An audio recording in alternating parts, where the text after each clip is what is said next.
Brett here with Kingstree Plumbing, and today I'm answering the question, what do you do if you have a blocked toilet? Let's get into it. So first of all, guys, you want to try and determine where the blockage is, and you can do that by, is it just the toilet plugged? Is there other fixtures plugged? Is the shower or the tub next to the toilet plugged? Is there anything coming up in there? If there is, it means there's a blockage, a problem further down the line. If it's just one toilet that's affected, these are your options. So step one, get yourself some gloves, get you some goggles if you're worried about the splashing around. It can be quite messy sometimes.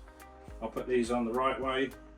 So you're going to want to put your gloves on, and then we're going to go over a few different ways you can try and clear your toilet without pulling the toilet. First thing I do, I have 5 children. We have not very good toilets, not expensive toilets, so they do plug quite often. So I've taught all the kids how to do this, and I'm going to show you how to do this as well. Basically, you're going to want to get your toilet brush, pop it in the toilet, and just slowly move it backwards and forwards. You don't need to create a load of splashing, you just need to create some water movement and just a little bit of pressure on that blockage.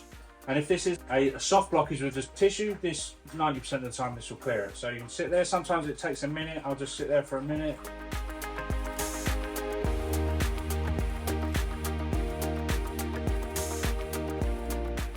Like that. This toilet isn't actually plugged, I didn't want to show you an actual plugged toilet because that's not very nice.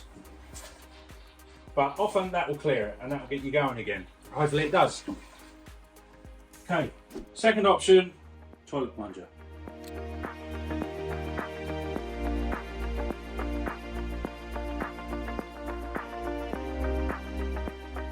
Most of you have probably got one of these around your home. I don't like using these. I'm going to show you how to do it. You pop it on there, you push it backwards and forwards, pretty straightforward. And what this does is just going to create a bit of pressure on that blockage.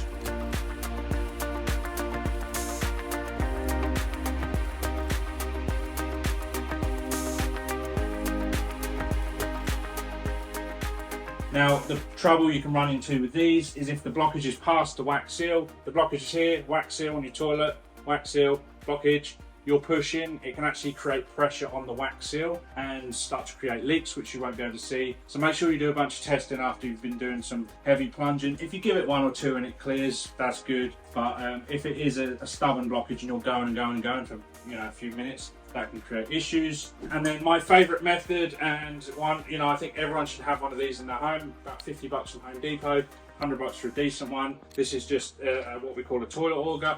You basically pull the cable out, off the end in the toilet,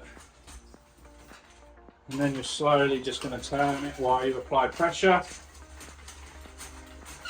Sometimes you'll hit something, feels hard, you just keep going and going. Goes in. There you go, we're down through the toilet now.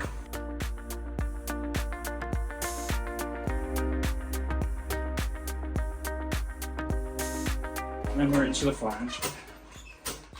And then pull that out, give it a flush. You've not created any extra pressure on that wax seal, and you know for sure if this doesn't work after you've done that 2 or 3 times, then the blockage is past the toilet.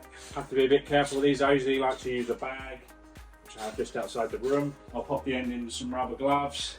So if you've got to this point and you're still blocked, it means the blockage is actually below the toilet in the drainage system. And at this point, you're going to have to either pull the toilet, get some drain cleaning equipment and auger the line, or give a reputable plumbing company a call like Kingstree Plumbing. We'd love to come and serve you. I hope this video has helped today. Check out all of our other videos. Have a fantastic day. Bye now.